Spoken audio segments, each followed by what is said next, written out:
us. Thank you, guys. We literally didn't have quite contact, knowing exactly who was coming in. I don't want to steal Curtis's thunder, but good luck following that, Curtis. It's actually what we used to do is well, give a warm welcome to Curtis Larson.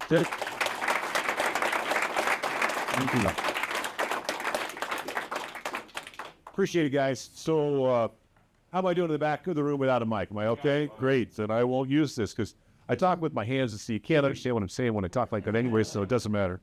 All right, let's put this down. It is an unbelievable honor to be with you guys.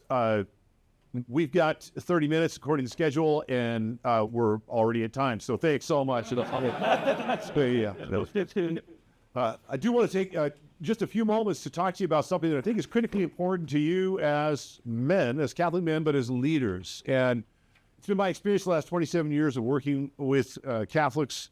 And I like to say focus is a Catholic men's movement and a Catholic women's movement side by side working. But all of our small group stuff is men with men and women with women. We get together for different events like Seek last week, and that's great. But I'm here to make a really bold statement, and that is that men and women are different. And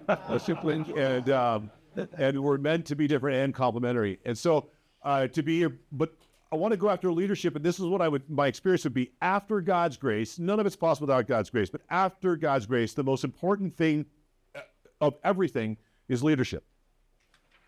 So, 1,000 guys at the Inferno conference, at your conference, it's really awesome. But this actually is the engine room. This is the core. And for us to be flourishing and where we're supposed to be, for us to be on, not only on fire, we're going to talk about that, but also on mission. Super critical.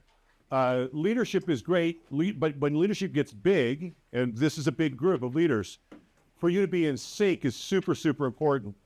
When people row crew, they cut weight all the way they can. So get in a boat with your other people, you're going to row, and you cut weight so that you carry no more weight than you absolutely need to do. And then at the last minute, you know what they do? They stick another person in the boat without an oar. Because as important as being light is, being synced is way more important. You can't win if you're not synced. So what I'd like to do is I talked about some core principles, and I'm proposing, I'm not imposing, so you all don't have to do it. But I was talking to Dan on the way down, and focus is going through a transformational renewal right now, explosive growth. Last year broke all the records, and it's not that we're growing. By the grace of God, for 27 years, we've grown every year on a slope. It's been awesome. In the midst of what can be a challenging world and a challenging church that's not super healthy in the West, we've experienced 27 years consistent growth, even in COVID, growth, but a slope. But I really believe that God's not looking for a slope. You can't reach the world with a slope. We don't have enough time. You need a hockey stick. You've got to be growing exponentially. Because here's the challenge. We want to have an impact, and a few would be great. Even one guy would be great. Jesus Christ would have died for one of us. He died for each of us. Yeah. But we have to reach everybody. Every man, woman, and child on the face of the earth. That's 8 billion people, give or take. And the timer's running. We don't know how long they're going to be here. We don't know how long you're going to be here, or I'm going to be here. And so we know they're not going to be here 150 years from now. There'll be a whole different set of people. And as Catholics, we don't believe in reincarnation, so we got this period of time. And there's only one thing that matters, that they would come to know the God who loves them and live with him forever. I don't care how much money you make, how many prizes you win, what neighborhood you live in, what car you drive. You die and go to hell, you're a failure. Mm-hmm. Total failure for the rest of eternity. And I don't care how poor you were and what you didn't have and what you gave up and how it was acknowledged when you should have been acknowledged and all that. You die and go to heaven, you win. And that's all that matters. Literally nothing else matters. Jesus said it this way: seek first my kingdom and my righteousness, then all these things can be added on to you. They're not meaningless. They just don't make the difference. So we want to talk about that. It's true for everybody. And we got to get there with a certain amount of pace, but not hurry. What I want to share with you is actually something that is based upon what Christ did, which was crazy, except that he's God, so he knew exactly what he was doing. But this is the model, and you saw it a little bit in the video. Jesus had the biggest job in all of human history. He had to save the world and he was the only guy who was going to do it, and he had saved all the world, not only all the world in geography, but all the world in time, going back to Adam and Eve and all the way to the last person who's going to be conceived before he comes again. All of them. He had to get everybody. And his strategy is crazy. First of all, he waits a ridiculously long period of time. This is the Bible. This is the Old Testament. He's waiting, and then you get the New Testament. It's tiny compared to it. He waited a really long time, but he didn't just wait a long time in the sense of thousands of years and dozens of generations. That's not. He also waited a remarkably long period of time. He was the biggest job in the history of the world, and he's 30 years old, and he's living at home. I got 9 kids. And if any one of them hits a rough spot, I always tell them, you're welcome to come back for 6 months, and then you're paying rent. You're welcome back. You're always here. But you do need to get back on your feet again. But Jesus is 30, and he's living at home. He's got the biggest job in the world. He's waited thousands of years to show up, and he's finally here, and he's still in no rush. Then he finally starts, and then he's got this crazy model. He's got to reach the entire world, and his strategy is to find 12 guys and go camping for 3 years. This is the opposite of rushing. And yet at the same time, I would argue, and you saw a little bit of it, you saw 1 dot, 12 dots, those dots going out and reaching more people, who reach more people, who reach more people. And that's what I want to talk about. I want to talk about the absolute game changer of you becoming disciple makers and how that absolutely changes the course of history, and then how to do that. And it's super simple. I think I've got a bar. Is this one of my bar? I'm not sure which. I'm not sure that I'm doing the right thing here. Click down. Click down. That went up. No, skip that. All right, so this is the first slide. I just want to highlight. This is only possible if you allow Jesus Christ to be the Lord of your life. For a lot of people who aren't Christians, Christ is on the outside. For a lot of people who are Christian, the S and the cross are turned. The self, the S, is on the throne. I'm doing whatever I want. Cardinal St. John Henry Newman said, the biggest problem in the church is not that people so much don't do what God wants. It's that they do what they want without trying to tick God off. How far can I go from the bullseye before I'm off the target? No. How do I live at the bullseye? And the way you do that is you put Christ on the throne of your life, and that's the core. But where we're going is that we're going to try to sit back and say, how do you spread this? Because there's 8 billion people. They're dying at a pace of millions a day, and we've got to get to them, but not in a hurry. Jesus' model, we got to be super effective, super fruitful. And to do that, it's crazy how unfruitful you have to be right now. 12 guys, 3 years, change the course of history. And be able to sit back and say, I'm not asking you guys to work harder. That would be crazy. Many of you are very, very hardworking. I am going to present that there is a better way to work, that Jesus lived this way. He did it on purpose so that he would model it for us, and then he's called us to do the same thing. Jesus, in his 3 years, made disciples with 12 men. He made disciples. His last statement on earth, before he left, after he died, after he rose, he had 40 days. On the last of the 40 days, Jesus turns, what we know as Ascension Thursday, or most of the dioceses here in the United States, Ascension Sunday. It's fun to be Catholic. We can just change the day of the week. It's really fun. But on the day of the Ascension, which was a Thursday originally, Jesus says this. He's gathered. He's got 500 people or so with him, and he turns to them, and this is it. Last statement. And he says, all authority in heaven and earth have been given to me. Go therefore and make disciples. And he tells them how. Baptize them, so the sacraments. Teach them to observe all that I've commanded you, and I will be with you. I will be with you. I'll be at the core of this. Those are the 3 steps to be able to sit back and say, you need to make disciples. How? Draw them to the sacraments. Teach them how to think and how to live, and be with me. And then that was it. He said it. I would argue this is the most authoritative statement in the history of the world. Now, you could argue that everything Jesus ever said is the most authoritative. He was God, right?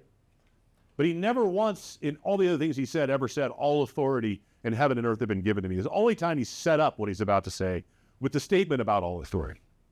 So he was trying to highlight this. And he says one thing. All authority in heaven and earth have been given to me. Go therefore and make disciples. And we make believers or friends or business partners, all of which is great. But it's not what he said to do with the most authority ever in the history of the world. It was to make disciples. And I got to believe that when you do make disciples, my experience the last 27 years, when you make disciples, you also get the friends and the business partners. You actually get all the other stuff, but you get it by doing what he asked you to do. Not asked you, it's the greatest, most authoritative statement. It's a command right up there with love God. And to be able to say, so how do we do this? And it's not complicated. It's super simple. I'm going to spend the next 15 minutes or so explaining 3 habits, super easy, 3 habits, and 3 steps that you can live once you have these habits. And so to be able to see this, and the habits are critical. Put them up there all together. So this is actually inverted, so you can think of this as a foundation. The most important of the habits is what we in Focus call divine intimacy. You can call it holiness. We use divine intimacy for various reasons. It doesn't matter what you call it. We use the term divine intimacy because one of the things we have a hard time with in Focus is how do you measure holiness? God's called us all to be holy, but it's really hard to measure. And divine intimacy, we talk about it, and it seems to be easier for people to digest, so we use the term. It's practical. You can call it whatever you want. The issue is this: you got to be close to Christ. He's got to be the Lord of your life. Everything I'm about to say won't work if that's not the case. It's the foundation stone, is everything. And I'm not assuming it. I think the Catholic Church, we frequently assume that, and it's mental to do so.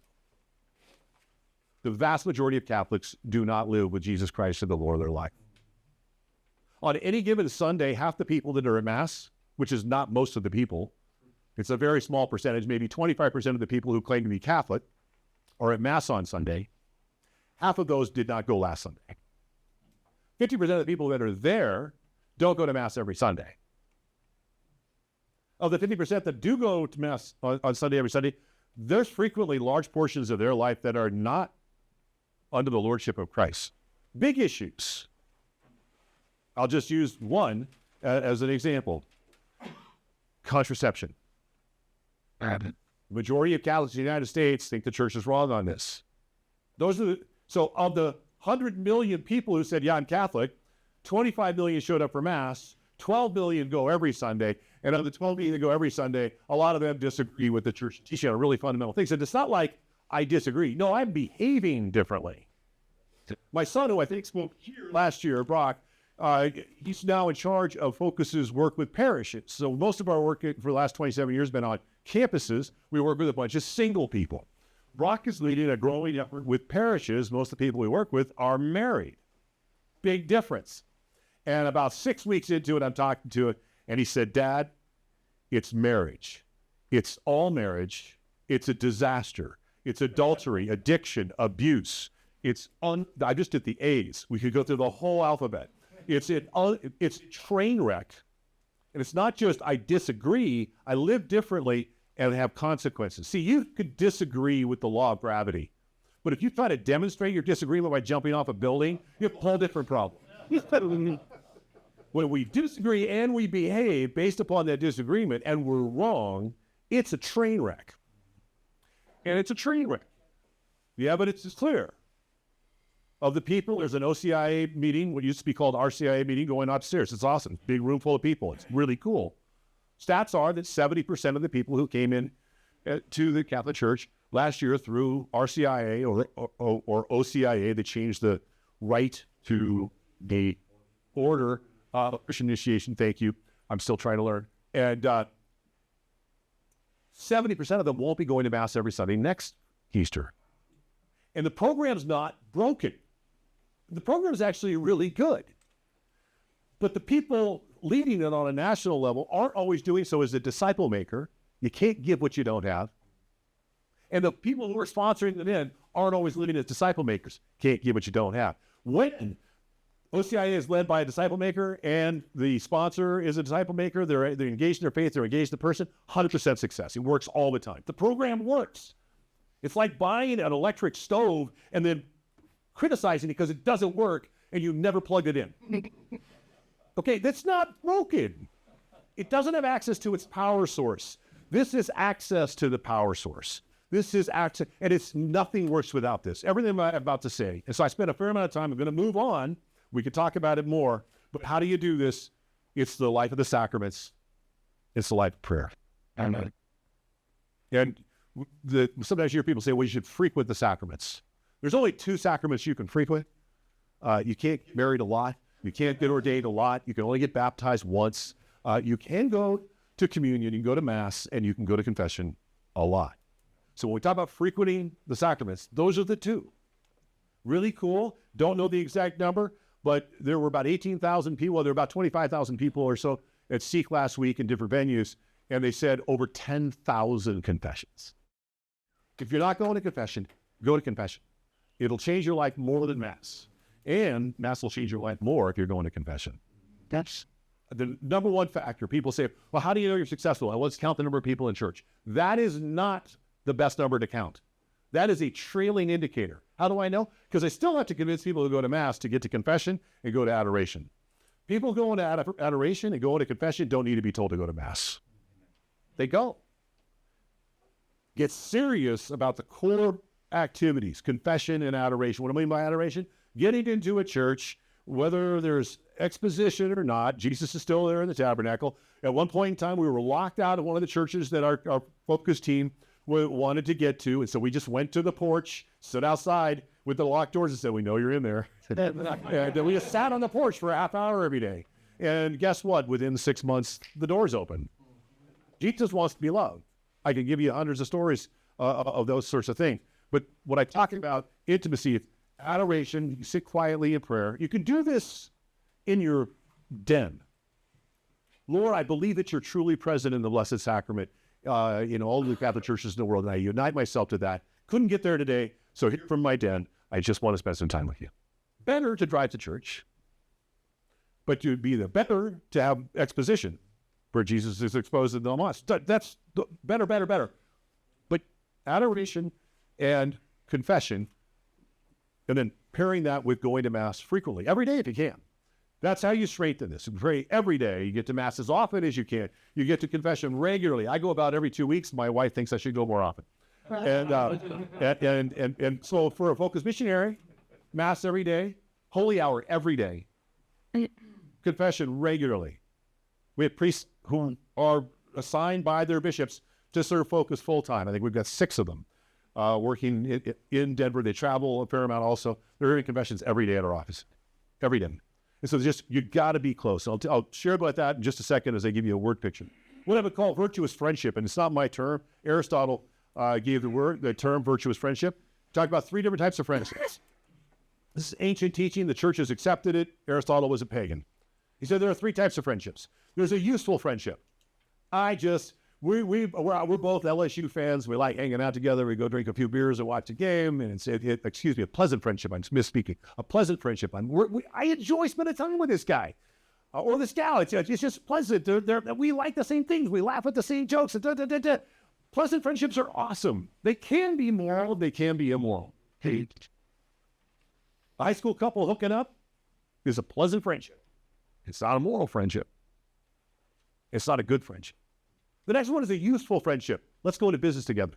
I like you, you like me. I think we could do this. I think you're really smart. I think you're hardworking. Let's go do something together. Let's go train for a marathon. Our friendship has a purpose, and a purpose is to get something done. They can be pleasant. Sometimes they're not. They can still be effective. I don't really like that guy anymore, but we're still pretty good together in business. And so a useful friendship is great. Also, could be moral, could be immoral. Let's start a pornography shop together. Okay, that's wildly immoral, but it is a business. And a useful friendship doing a bad thing. The third one is a virtuous friendship. I want what's best for you, and you want what's best for me, and that's the foundation of our friendship. It has to be moral, because I want what's best for you. Yes. When we go out and have virtuous friendships. People with divine intimacy have virtuous friendships. Now I got a foundation, I got a first floor. Changes everything. Our missionaries will go to intramural games. And students will go, why are you here? My parents don't watch me play sports. Why do you care about me? I care about you because God cares about you. I know that because God cares about me. As St. Paul says, while we were yet sinners, Christ died for us.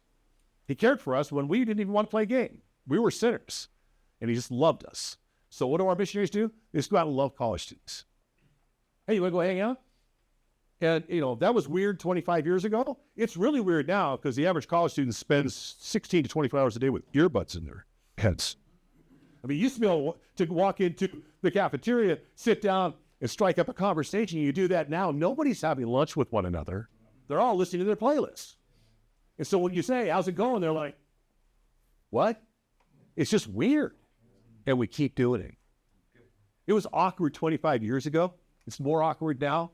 But as one of our missionaries, who's now a religious sister, said, heaven is worth the awkwardness. Am I willing to get a little awkward to be able to get into your life? And it changes people. I didn't know that anybody cared about me. Literally, we hear this all the time. From thousands, I didn't think anybody, the closest I've got to a friend are people liking me on social media. The United Kingdom, so England, actually, this is so bad, and the whole first world, this is bad. But in England, we have a minister of defense. They have a minister of loneliness. Because people are killing themselves because they're lonely. It's actually become a huge health problem. It's a huge health problem here in the United States. Top 5 life-threatening realities for young people today in the United States, suicide makes the top 5. It might be in the top 3 now. It's a huge problem. Women try to commit suicide more frequently in college campuses. Men are better at it, so they die more often. But it's a devastating reality. Our young people who live in the lap of luxury, hot and cold running water, access to pretty much anything they want, are so dissatisfied that they're killing themselves. People with virtuous friends don't kill themselves. It never happens. And so we have virtuous friendship. We get into people's life. That's Jesus going camping with 12 guys for 3 years. Crazy. And super fruitful, which leads to clarity and conviction, spiritual multiplication. This is the idea of just what the video showed. I might be able to reach a dozen people, maybe 100. If I spend a lot of time and energy, maybe even several hundred. Maybe even if I'm really good at what I did, a few thousand. If you're super gifted and you've got an office, it might be hundreds of thousands. Pope John Paul was probably the most gifted guy alive on earth and was the Pope. That's pretty cool. And he reached millions. Only while he was Pope. He didn't reach millions before he was Pope. He had to be the most talented guy on earth and Pope to reach millions. So you could get to a lot of people. There are billions, which is thousands of millions. And so that's not even close to how many people we had to get to. And he was the best ever. And he was crazy gifted. We had friends who were Polish, who were friends with him. They grew up with him. He used to be their parish priest. And they would bring their kids to the Vatican. Well, they would go to Castel Gandolfo, the summer residence, and they spent 6 weeks with him every summer. Their kids were his godchildren. And bishops would do this during the rest of the year, but during those 6 weeks, their job was to help the Pope study. How do you help the Pope study? You get a book, and you sit next to him, and you read the book. And while you're reading the book to him, he's reading a different book in a different language, and he's reading both books, and he has 100% retention of both books. Okay, if you've got that kind of gifting, go for it. Most people don't. I studied with Scott Hahn, photographic memories. Really, really irritating. Scott was very much smarter than me when I started studying with him, and after I was done studying with him, he was way smarter than he used to be, and I was only a little bit smarter. Okay, so you have the gifting, great. Also need the office. What I'm not talking about, any one of you go find 5 guys, 3 guys. Any one of you. But you got to be intentional. You got to do it from a position of divine intimacy and virtuous friendship. And then, this is the kicker, this is why I'm here, you need to get them to do the same thing and repeat the process. And it doesn't matter what the number is. 2 becomes 4, 4 becomes 8, 8 becomes 16, 5 becomes 25, 25 becomes 125, 125 becomes 625. You can play this game all day long. I can't because I can't do the math. But you could if you could do the math, or if you have a spreadsheet. And you unleash hockey stick growth. Mm-hmm. If you just reached 2, and the next year you reached Those two reached 2, 4. The next year, those 4 reached to 2. It was 8. 25 years, you reached 33 million people. That's more than 1 million people a year. I don't care how gifted you are, you can't reach that many people. The Pope struggled to do that, and he couldn't do it before he was Pope. In 33 years, you reach 8 billion with a B. That's everybody on earth. You could reach everybody on earth, and all you'd have to do is get 2 people and impart to them clarity and conviction that you have to do the same, and you got to get the people you're working with to do the same. And this is critical, and it leads me to the point that I want to get to. We'll get to the 3 steps. There is what I would actually be inclined to call a magical moment. I don't believe in magic, so I won't call it a magical moment. There's what I would call a mystical moment. For me, I experienced it when I was 21 years old. I was in college. It was a sophomore, and I had been a pagan for the last 2 years. Raised Catholic, I was a pagan. And didn't believe what Jesus taught because I didn't know what he taught. And didn't practice what he taught. And so I was essentially jumping off a building every day to demonstrate my lack of belief in the spiritual laws. And life was a wreck. I had no real friends. Didn't like myself. Didn't know God. And I came to Christ as a sophomore in October of my sophomore year. And I came back almost like the prodigal son. Lord, I screwed it all up. I'm a mess. I deserve to go to hell. I've ruined other people's lives. I've ruined my life. I've turned my back on you. I don't even know if you're in the business of welcoming people who've done that back.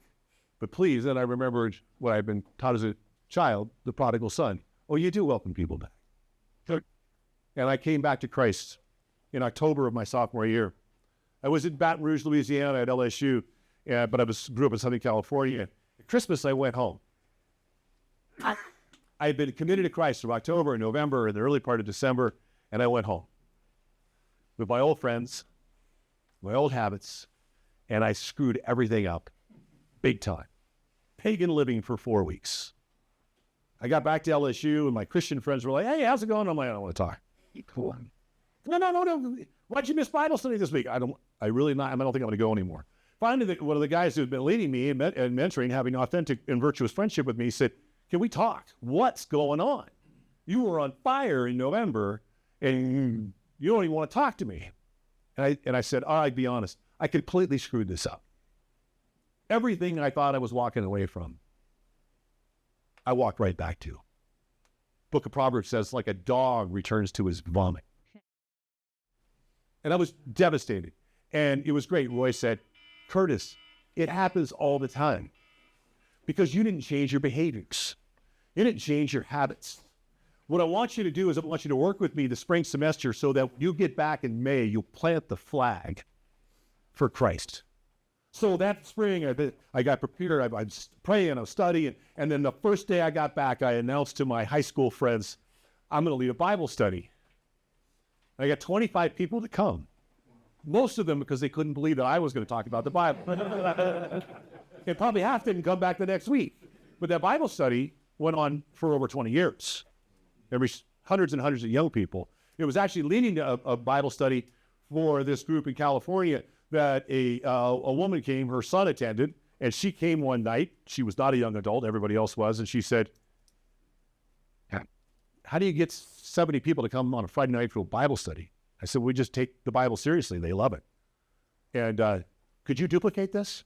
I said, anybody who's alive in Christ and has some basic training can duplicate this.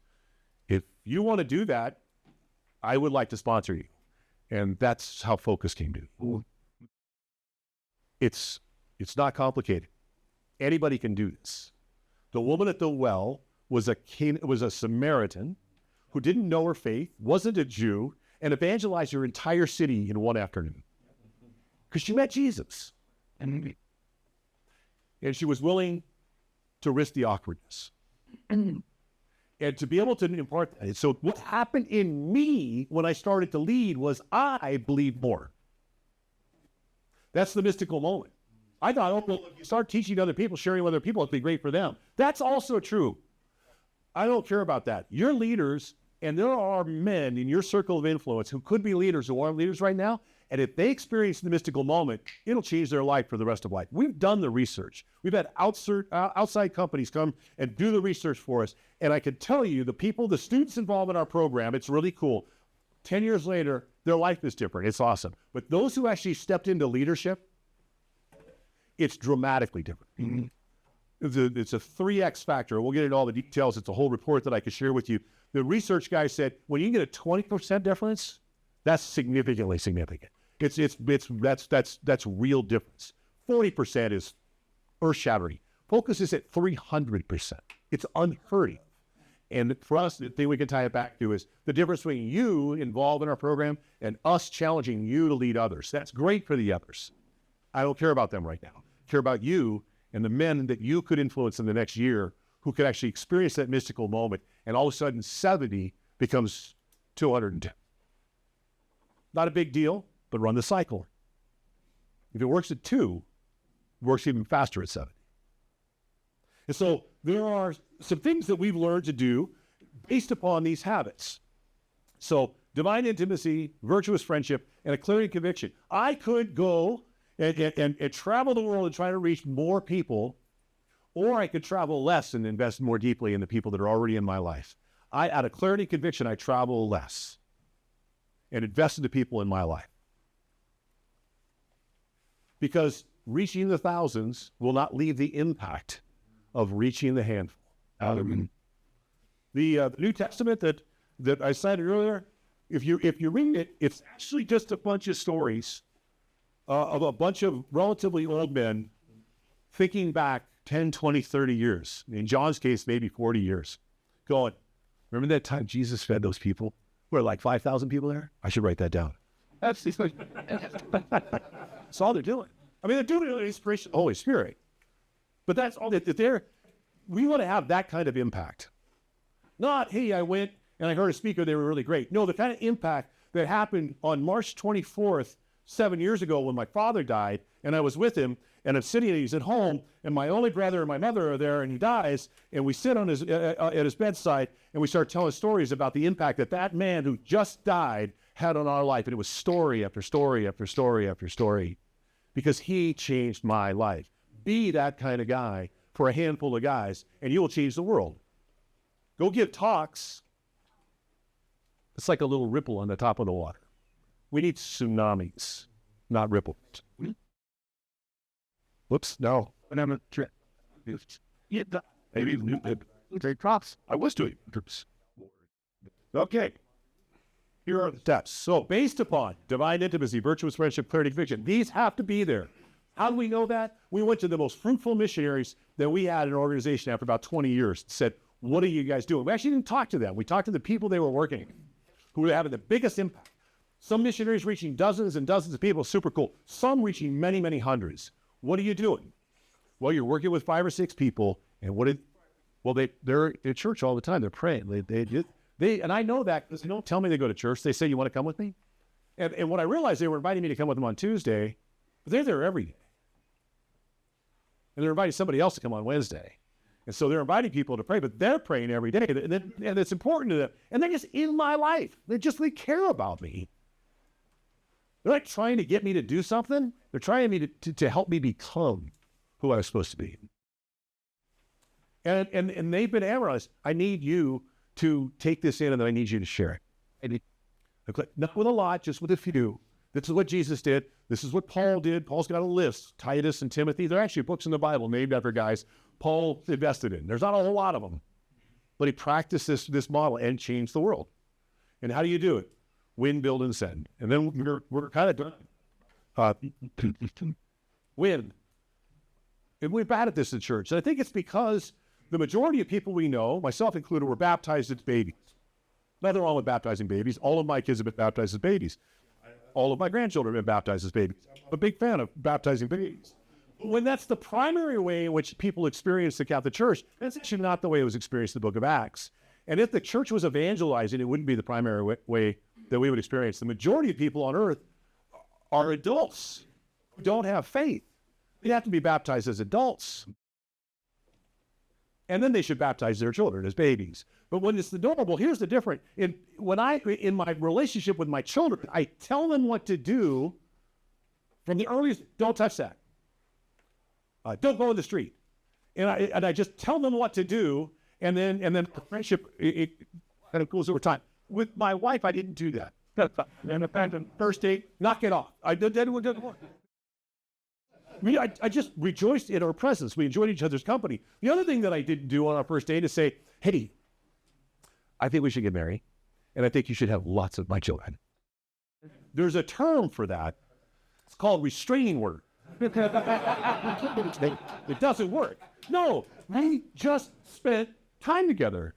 We played sports together. We went to trips. We went to concerts. We had meals together. We were with other friends. We did lots and lots of stuff. And in the midst of all that lots and lots of stuff, it became clear to me she was the best of the people I was with. Months before I fell in love with her, I had already looked and said, I don't even know if I'm supposed to get married, but if I was supposed to get married, I want to marry a woman just like that. And then as I discerned my vocation, realized I wasn't called to be a priest, then I realized, I was supposed to marry not just a woman like that, I was supposed to go marry that woman. But it was a process of win. In parenting, you move to the build first. And that's not the primary model. It should be win first. And in fact, in parenting, if we don't actually get both of these, we'll create a problem. There's a fundamental principle in parenting. Rules without relationship leads to rebellion. So even if you start with the build, don't do that. Do this. Say thank you. Whatever it is. Okay, build. I need to win you. And these are essential. For adults you meet, win comes first, then build. They're super, super important. The church is really bad at winning. Really bad at winning. We're one of the worst churches on earth. I literally have people who have said, I came to a priest and said, I think I'd like to be Catholic. He said, yeah, the program started 2 weeks ago. You have to wait till next year. That's so bad. How about, well, we're in week 3. I'll tell you what, why don't you and I meet for coffee and we can go over the stuff we've already covered. I'll go over that one-on-one, get you up to speed. I don't care how you do it. You jump in on 3. I'm not telling people what to do. I'm just telling, I literally, at one point in time, a good friend of mine who used to work for me is a convert, and he was meeting with Archbishop Chaput, who used to be the bishop up the road. And Archbishop Chaput, who's a dear friend and was a spiritual director to me, and he finally was meeting with John, and John says, I just need to become Catholic. And the Archbishop said, please tell me why you want to be a Catholic. And he said, Archbishop, I don't think you understand. I need to be Catholic. I have to become Catholic. It's the truth. It's not that I so much want to. I'm being compelled from the inside. And the Archbishop thought for a moment. He goes, well, come on in. The water's freezing. And we're not good at this. And we can get good at this. The folks missionaries are really good at this. Everybody says, they're better than anybody I've ever met. And they are. We're really committed to the win. And the problem with this, the win doesn't stop when you get to build. I don't get to tell my wife, look, I told you I love you. I will tell you if I change my mind. No, I have to tell her and show her every day. The win never goes away. It is also foundational, as the build never goes away. And so the build is, how do you get there? And what I'm going to give you, and I know we're at time. And I think most of you have this book. In greater detail, it's there, but that's 60 pages. This is 1 page. And so 60 pages is a read, guys. I know we don't like to read. And I'm sorry, there are no pictures. There are a couple diagrams, but so that you can get into more detail. But what I need to deliver in the build is I need to deliver the fundamental building blocks so that you can live the rest of your Christian life. Because let's face it, we don't have that. Everybody in this room, the church went through a period of time. It's gotten much better. But when most of us were growing up, the church was bad at teaching the faith. It would be like Christianity light, a third less doctrines. And I would argue that's a bigger problem than it sounds like. It's not a diet drink. If I want you to not get a disease, polio, how do I help you not get polio? I inject you with a weakened version of polio, and you develop an immunity to it, so you can't get the real thing. There are millions of Catholics who've been immunized against the Catholic Church because they have a weaker version that they fought against, and now they can't get the real thing. You talk to them, they're like, don't tell me that, I'm Catholic. I hear it all the time. They've been immunized. And so we got to build. So I need to reestablish the building blocks. And what are they? I'll give you two. This is your book. And we don't know how to read it. And there are ways to read it. I can teach you how to read this book in a few weeks. That's a longer story. Here's the deal. This is not just a bunch of stories. It's a story. And Catholics know many of the stories. Prodigal son, rich young man. We know the stories. If you say, oh yeah, that prodigal son, where is that? The Catholic answer is Lent.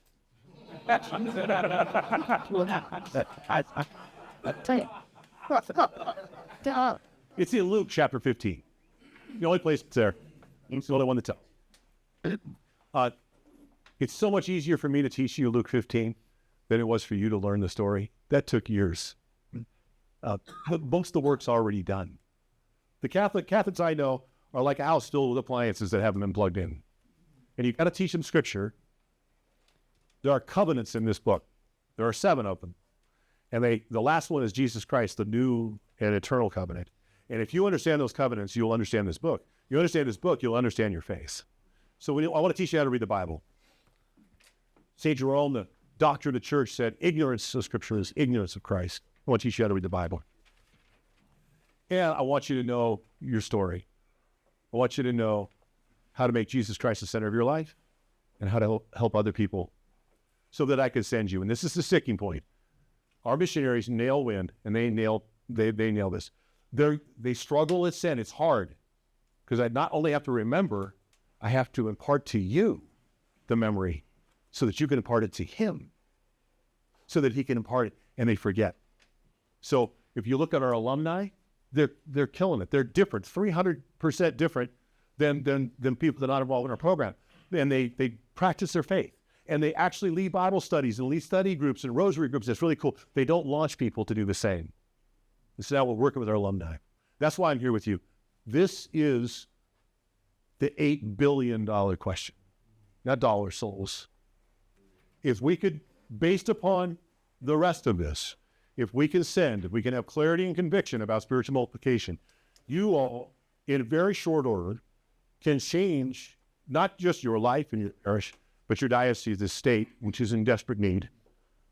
Our friends in Denver keep saying, well, the only solution is to move to Colorado Springs. No, plant the flag and evangelize. I want a practicing Catholic governor in Colorado before I die. So how are we going to do it? Not fighting with the current one. Win, build, send, and have people run for office and launch businesses and have great marriages. So that's what I have for you today. And I really thank you. Leadership, after God's grace, the most important thing, leading with spiritual multiplication so that you can lead others to lead, is the game changer. Appreciate your time.